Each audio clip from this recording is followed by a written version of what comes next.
बहुत ही बुरी खबर आने वाला है। और मैं फिर से कहता हूँ बहुत बुरी कि खबर आने वाला है। शोएब साहब ये बता रहे हैं। निपुण आलम बयान मेरे साथ मौजूद है। निपुण साहब, अभी तो बांग्लादेश में चुनाव की बात चल रही है कि बहुत जल्द करीब 3-4 महीने में चुनाव भी हो सकते हैं, लेकिन क्या ये मान लिया जाए कि चुनाव आते आते तक जो थोड़ा बहुत भी दम है ये मोहम्मद यूनुस चुनाव आते आते दम तोड़ देंगे? और जिसका जिक्र शोएब चौधरी अक्सर करते हैं कि आने वाले समय में बहुत जल्द मोहम्मद यूनुस बांग्लादेश छोड़कर भागने वाले हैं। देखिए मनोज जी, मुझे भी जो बोल रहे हैं अभी वो बात, उसमें काफी हद तक क्या सच्चाई भी नजर आती है। हम्म। देखिए, स्थिति जो है बांग्लादेश की आज की तारीख में हम बात करें तो मोहम्मद यूनुस के लिए अच्छी नहीं है। और देखिए, मैं बार बार कहूंगा, देखिए यूनुस साहब जो आए पावर में, वो कैसे पावर में आए? क्या वो एक डेमोक्रेटिक तरीके से पावर में आए? नहीं। वो क्या था कि एक आंदोलन हुआ जिसको सो कॉल्ड आंदोलन कहा जा रहा है, और कुछ शरारती उपद्रवी जो स्टूडेंट थे वो सड़कों पर उतरे, उन्होंने वहां पे तख्ता पलट किया। लेकिन अगर आप देखें कि जो बांग्लादेश का एक सोशल फैब्रिक है, वो एक डेमोक्रेटिक और एक सेकुलर फैब्रिक था। हम्म। ठीक है, वो आज इस प्रकार के दबाव में, प्रेशर में वो नहीं बोल पाए, लेकिन वो जो डेमोक्रेटिक पावर्स वहां पर हैं। और देखिए, मैं एक बात बड़ी इंटरेस्टिंग देख रहा हूँ कि अवामी लीग और बीएनपी हो, इन दोनों के सुर आपको एक जैसे देखने को मिलेंगे। बिल्कुल। बीएनपी भी लगातार जो शुरुआत में मोहम्मद यूनुस का समर्थन कर रही थी, वो भी ये कह रही है कि वहां पर जल्द से जल्द इलेक्शन होने चाहिए। यूनुस आखिर कर क्या रहे हैं? यूनुस का इस प्रकार का रवैया जो है वो हमारे फेवर में नहीं है, और एक डेमोक्रेटिक सेटअप में होना चाहिए। उसी अवामी लीग के बारे में कहना यह था बीएनपी का कि उनको इलेक्शन में पार्टिसिपेट देने का मौका देना चाहिए। तो आप ये देखेंगे कि जिस प्रकार की स्थिति आज बांग्लादेश की है, चाहे वो महंगाई की मार को लेकर हो या तमाम तरह की जो फंडिंग उसकी चौक हुई है, उस फंडिंग का विकल्प ढूंढने का प्रयास किया गया पाकिस्तान को और चीन को। वो उस टाइप का विकल्प नहीं बन पाया। चीन ने करा क्या? चीन ने कहा ठीक है, तुम 20 साल की बजाय 30 साल को मुझे लोन आप वापस कर देना, यानी कि लोन की मियाद बढ़ा दी, लेकिन एक्स्ट्रा पैसा फंड उसको नहीं दिया। फिर हम बात इंटरेस्ट रेट की, बात इंटरेस्ट रेट कम किया, लेकिन बांग्लादेश को जरूरत थी इस समय हैवी फंडिंग की, वो फंडिंग उसको मिली नहीं। तो लिहाजा पब्लिक जो एक सुंदर तस्वीरों को दिखाई जा रही थी कि हम एक तानाशाही सरकार को हटाकर और एक डेमोक्रेटिक सेटअप वाली लाने का प्रयास कर रहे हैं, वो आपको चकनाचूर होता हुआ दिखाई दिया।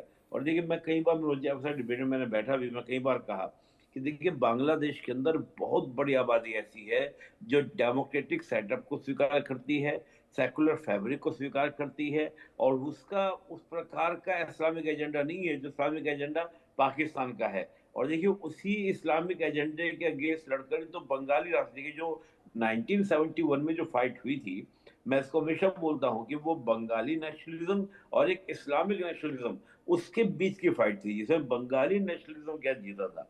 तो उस फाइट को आज आपको देखने को मिल रहा है कि वो जो चीज है आज आपका देखने को मिल रही है कि मोहम्मद यूनुस पावर में आ रहे हैं। और हम बार बात कर रहे हैं कि मोहम्मद यूनुस जो हैं वो आपका डीप स्टेट के द्वारा स्टैब्लिश की हुई गवर्नमेंट थी, ना कि आपका किसी डेमोक्रेटिक या वहां पर जो आपका प्रेजेंट जो गवर्नमेंट वहां पर डोनाल्ड ट्रंप की है उसके द्वारा स्टैब्लिश की गई गवर्नमेंट।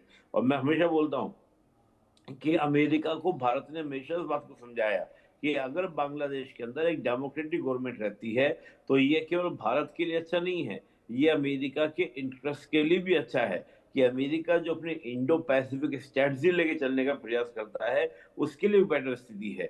तो लिहाजा जो हालात बदल रहे हैं, जो परिस्थितियां बदल रही हैं, उन परिस्थितियों को हम देखें तो मोहम्मद यूनुस के लिए किसी भी तरीके से एक बेटर सिचुएशन नहीं है।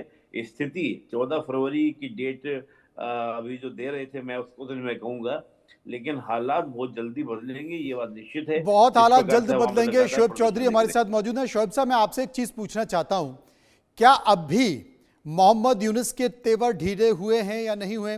ये तो सबको पता है कि बांग्लादेश में जब भी कुछ ऐसी स्थिति नजर आएगी उसमें चिन्मय स्वामी एक केंद्र बिंदु के तौर पर दिखाई देंगे। और जिस तरीके से विक्ट्री का साइन करते हुए वो दिखा रहे हैं, आने वाले समय में मुझे लगता है कि ये तस्वीर बहुत एक बड़ा संदेश बांग्लादेश में जाने वाली है। भले ही वहां पर हिंदू अल्पसंख्यक हैं, लेकिन बड़ा संदेश इस तस्वीर में दिया है और कोर्ट ने उसकी तस्दीक भी कर दी है। लेकिन आपसे मैं एक बात पूछना चाहता हूं, बात यह है कि क्या अब भी मोहम्मद यूनुस के तेवर ढीले पड़े हैं?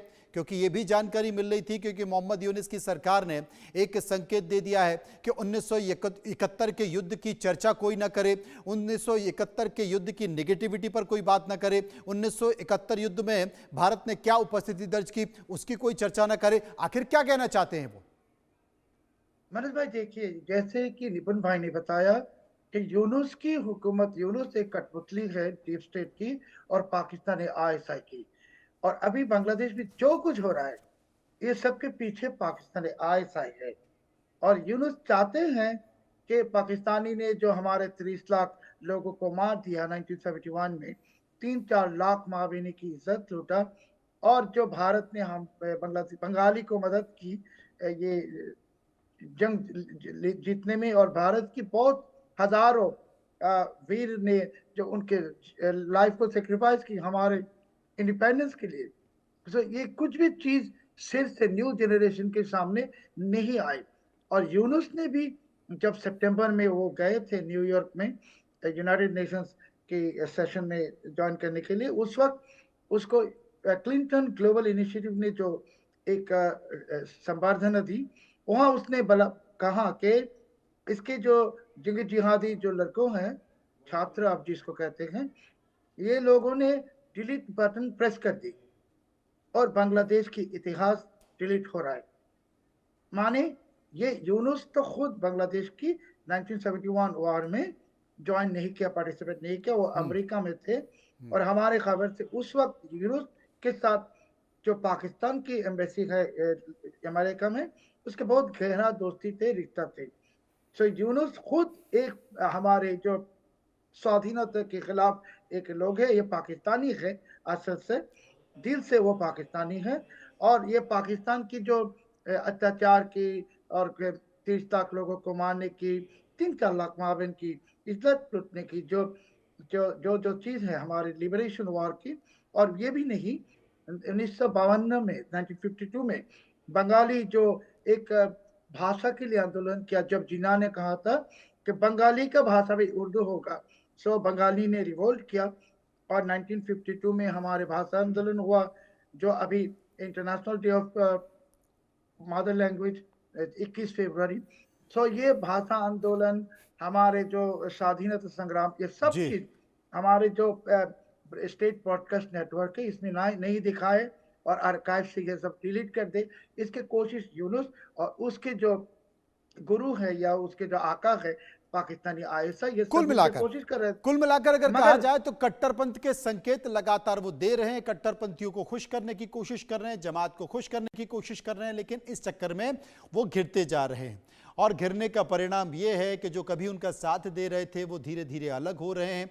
यहाँ तक कि बीएनपी और अब आवामी लीग भी बात कर रहे हैं चुनाव की, और वो बीएनपी जो कभी आवामी लीग के साथ भी मंच शेयर करना नहीं चाहती थी, अब वो भी यूनुस पर सवाल खड़े कर रही है। स्टूडेंट यूनियन भी यूनुस पर सवाल खड़े कर रहा है। यानी कि कुल मिलाकर यूनुस की, मोहम्मद यूनुस की उल्टी गिनती अब शुरू हो गई। बहुत बहुत शुक्रिया करेंगे हम शुएब चौधरी का, शुक्रिया करेंगे निपुण आलम बयान का। और खबरों के सफ़र में इतना ही, आंख कान खोल के मैं इतना ही। बाकी खबरों के लिए अब चलते रहिए इंडिया न्यूज़ के साथ। नमस्कार।